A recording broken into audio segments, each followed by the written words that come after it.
Assalamualaikum, salam sejahtera, Om Swastiastu, Namo Buddhaya, salam kebajikan. Awalnya adalah kearifan, lalu kearifan tersimpan dalam puisi.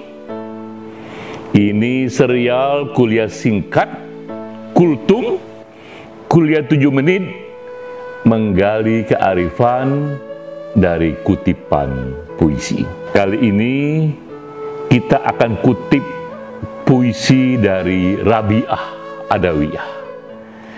Ia hidup di tahun 891, era yang lama sekali. Ini 1300 tahun yang lalu. Kita ambil puisinya, kutipannya dari puisi yang berjudul Mahabbah, cinta. Ini kutipannya, "Ya Tuhan, jika aku menyembahmu karena takutkan neraka, cemplungkanlah aku ke dalam neraka. Jika aku menyembahmu karena inginkan surga, tutuplah pintu surga bagiku.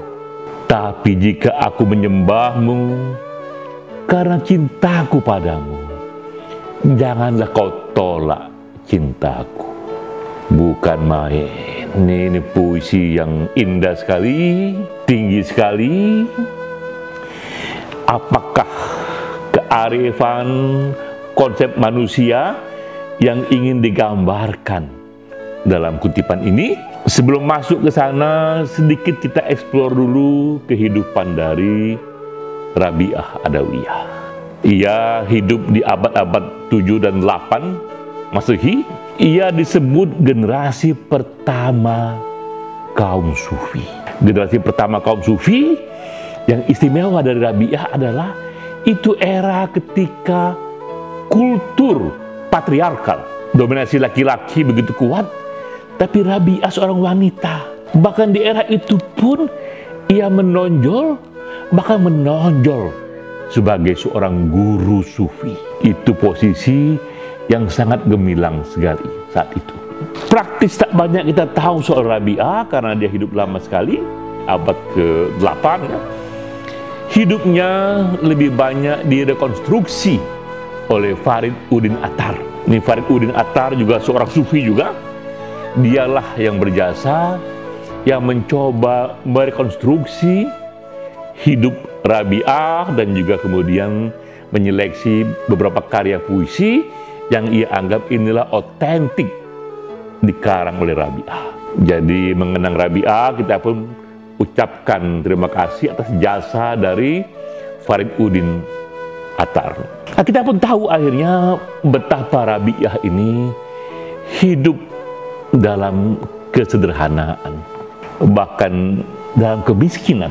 Sejak orang tuanya, mereka hidup dalam kemiskinan, dan Rabi'ah menempuh jalan hidup yang asketis, yang menghindari hal-hal yang duniawi. Kita ketahui juga, bahkan sampai akhir hayatnya, Rabi'ah memilih tidak menikah. Ia memilih selibasi. Selibasi itu adalah konsep hidup tidak menikah, karena ia ingin semua aktivitasnya hanya didominasi oleh kegiatan yang berhubungan dengan Tuhan semesta alam itu.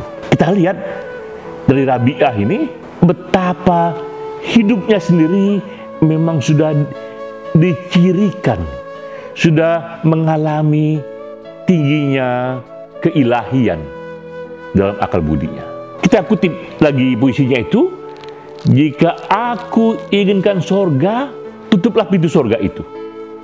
Jika aku takut neraka, cemplungkan aku ke dalam api neraka. Tapi jika aku cinta padamu, jangan kau tolak cintaku." Puisi ini benar-benar menggambarkan satu bentuk keikhlasan, satu bentuk ketulusan.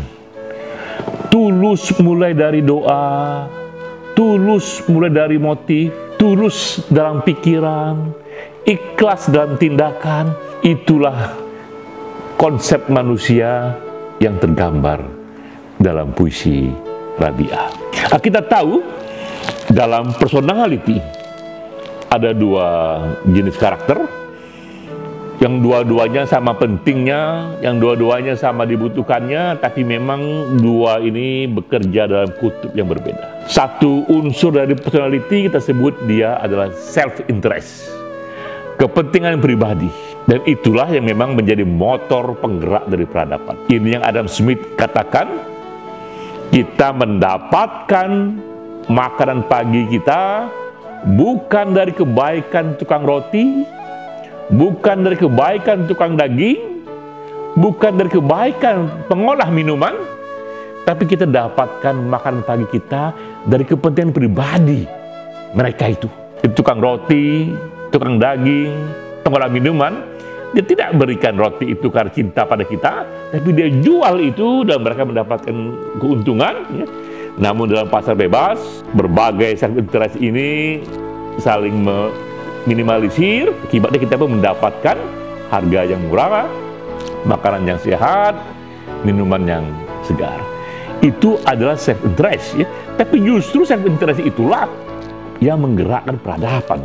Tak ada masalah dengan self-interest itu, karena mustahil kita berharap orang tak memiliki self-interest. Bahkan dalam pasar bebas, self-interest itu akan diminimalisir oleh self-interest orang lain, bersinergi, dan akibatnya adalah public interest.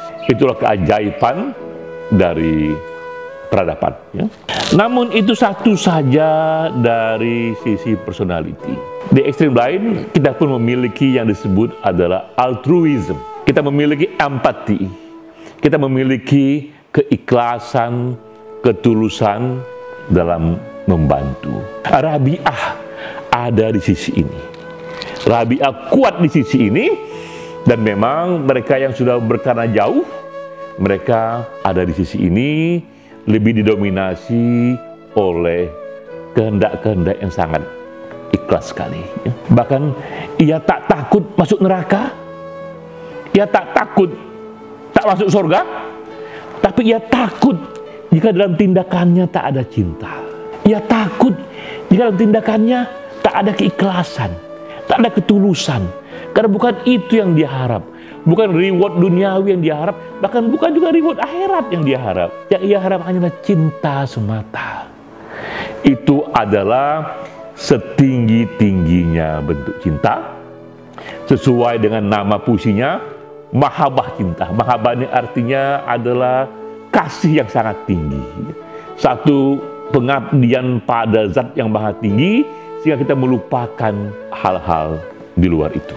Inilah kearifan yang kita dapatkan dari Rabi'ah Adawiyah, bahwa tumbuhkanlah itu keikhlasan, tumbuhkanlah itu ketulusan sejak berdoa, sejak punya niat dalam pikiran dan dalam tindakan. Dan riset akademik mengatakan, aneka studi happiness sekarang ini justru menunjukkan itu. Semakin kita ikhlas dan tulus membantu, efeknya semakin bahagia hati kita. Nah, itu juga rahasia dari hati, ya, bahwa ternyata kedalaman cinta itu justru itu memberi kedalaman dari kasih sayang. Itulah kearifan dari puisi ini. Maka semua kita mulai pula tumbuhkan self-interest, kembangkan pula keikhlasan sejak berdoa. Sampai jumpa selanjutnya.